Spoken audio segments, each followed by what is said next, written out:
कहानी कुछ ऐसे 3 रंगों का जो कपड़ों पर पड़े तो पूरा हिंदुस्तान बन जाएगा। वाह सीमा, बहुत खूब। तो चलिए अपने अगले कवि को बुलाते हैं, श्री संजय जी सोहनी। और जब तक वो स्टेज तक आ रहे हैं, उनके बारे में 2 शब्द बता दूं आपको।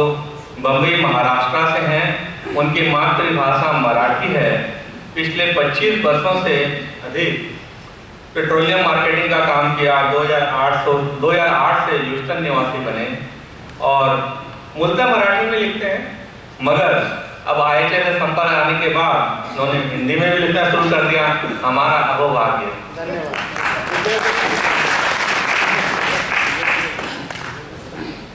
नमस्ते। ये बात बिल्कुल सही है कि जब से IHA के संपर्क में आया हूँ, कुछ हिंदी लिखने का प्रयास कर रहा हूँ।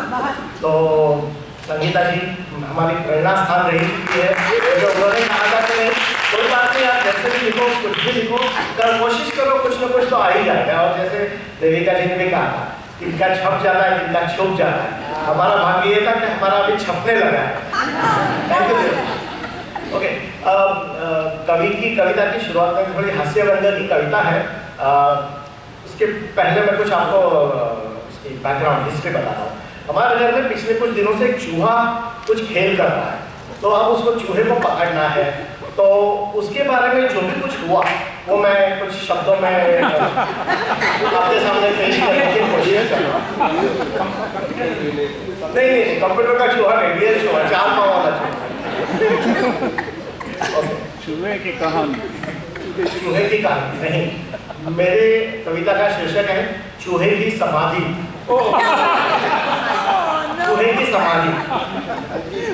हाँ, मेरे घर के पीछे जूही के नीचे मेरे यार की समाधि बनवाई है। अक्सर संध्या समय मैं नन्हा दीप जलाता हूँ, आंसुओं की अपने एक छोटी सी भेंट चढ़ाता हूँ। बार बार जिह्वा पर फिर यही पंक्ति आती है, बार बार जिह्वा पर फिर यही पंक्ति आती है, ए दोस्त तुम होते तो ऐसा होता, तुम होते तो वैसा होता। मैं और मेरी आस्था अक्सर ये बातें करती है। कहानी यह एक चूहे की नहीं है, मेरे यार की है।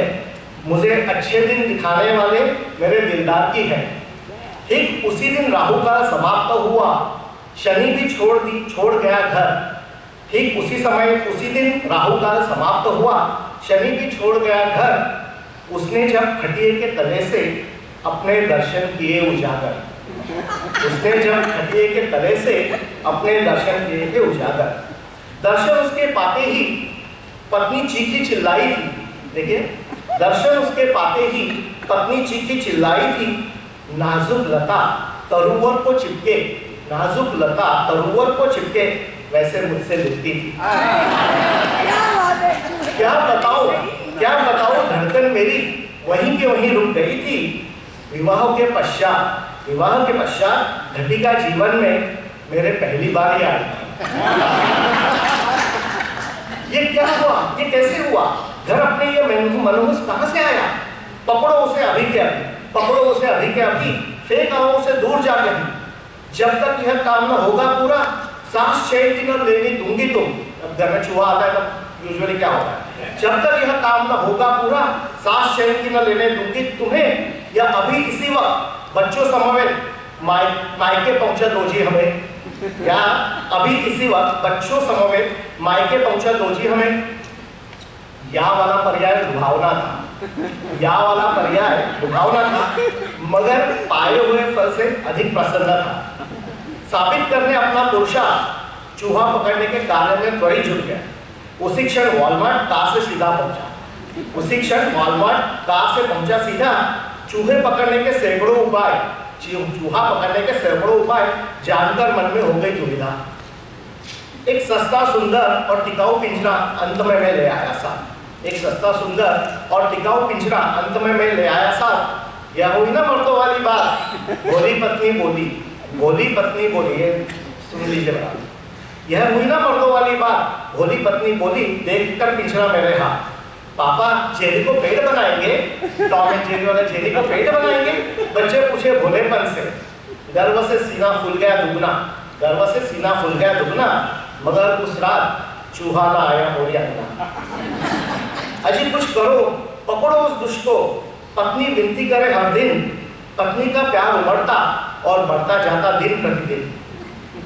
बच्चों के आंखों में आदर देखा जो आज तक अनदेखा था, चूहा नहीं पापा शेर पकड़ेंगे, चूहा नहीं पापा शेर पकड़ेंगे, मन में और न कोई उनके अंदेशा था।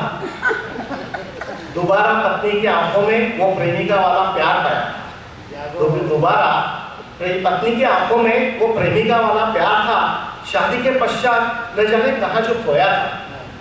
अब हर काम में सलाह मांगने लगी है, अब हर काम में सलाह मांगने लगी है, और इतना ही नहीं, सलाह के अनुसार काम भी करने लगी है। सलाह तो सभी मांगते हैं, कौन सी साड़ी पहनो, ये पहनो, वो पहनो, मांगता कोई नहीं है, लेकिन अब सलाह के अनुसार काम भी करने लगी है। फिर रखने लगा सब्जी रोटी पिंजरे के अंदर, फिर रखने लगा सब्जी रोटी पिंजरे के अंदर, बैठता ताक में चूहे के, बैठता ताक में चूहे के, जैसे फलते ताक में बंदर। रातें बीती मगर चूहा ना आया, रातें बीती मगर चूहा ना आया, सुबह अपने आप को बिस्तर पर पाया। लगता है दाल रोटी में उसे नहीं है रुचि, लगता है दाल रोटी में उसे नहीं है रुचि, खाना चाहता है वो भोजन स्वरुचि। क्यों ना देसी के बदले विदेशी पर से, क्यों ना देसी के बदले विदेशी परों से कोशिश करके देखते हैं, फिर राम भरोसे। फिर उसके खातिर चीज, पिज्जा, बर्गर, आइसक्रीम और कुछ नमकीन भी परोसे। फिर उसके खातिर चीज, पिज्जा, बर्गर, आइसक्रीम और कुछ नमकीन भी परोसे। चूहा न फिर फंसा पिंजरे में, चूहा न फंसा पिंजरे में, वजन मेरा बढ़ने लगा जोरों से। शर्ट पैंट तो हो गए तंग, शर्ट पैंट तो हो गए तंग, अब धोती पहनते हुए भी करनी पड़ती है जंग। थे पत्नी बच्चे खुश और मैं तो मारे खुशी से पागल, मेरी योजना के अनुसार सब कुछ चल रहा था जो चल। तभी एक गलती कर बैठा, सब अच्छा चल रहा था लेकिन कभी ज्यादा हो जाता, तभी एक गलती कर बैठा, सिगरेट और सोमरस चूहे के लिए मांग बैठा। सिगरेट और सोमरस चूहे के लिए मांग बैठा। एक ही झटके में पत्नी के समझ में आई सब बात, एक ही झटके में पत्नी के समझ में आई सब बात।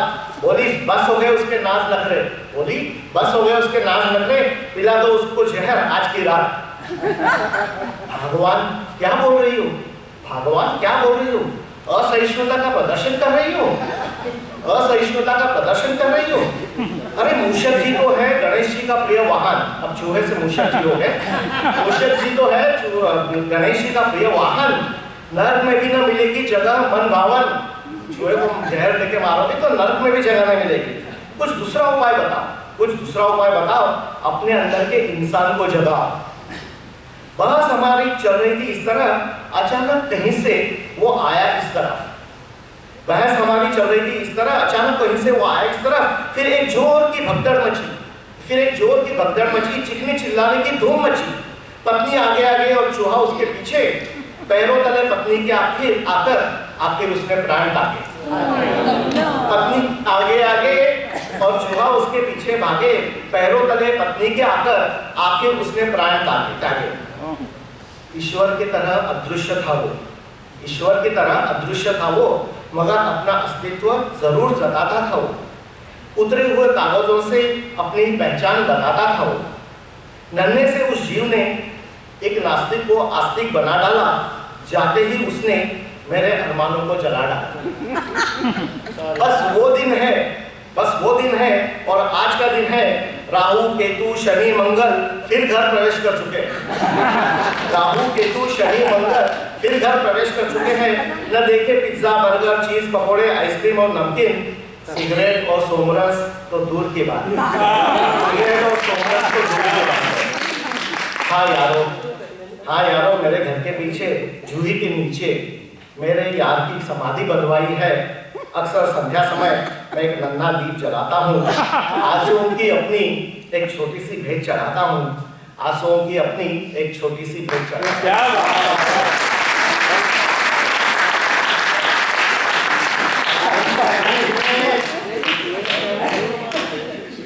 और ये तो मेरे घर की कहानी बोल दी आपने।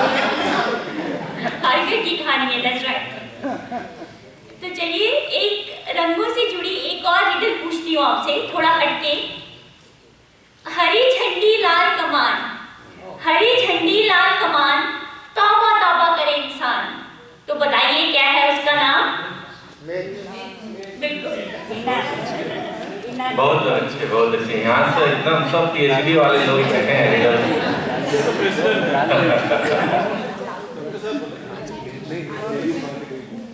मिर्च, हरी मिर्च, लाल। तो अपने कवियों की श्रृंखला में अब मैं बुलाता हूँ डॉक्टर खालिद रिजवी जी को। ये हैदराबाद से हैं। अच्छा, एक बात मैं बोल दूं, मैं बहुत सारे कवियों से पहली बार मिल रहा हूँ। अगर आपका नाम प्रोनाउंस करने में मेरी गलत हुई हो तो मैं अभी से आपसे माफी मांगता हूँ शुरू में। अभी तो 4 ही कवि आए हैं, 9 और आने हैं। अगर नाम में कोई गलती हो तो प्लीज माफ करिएगा।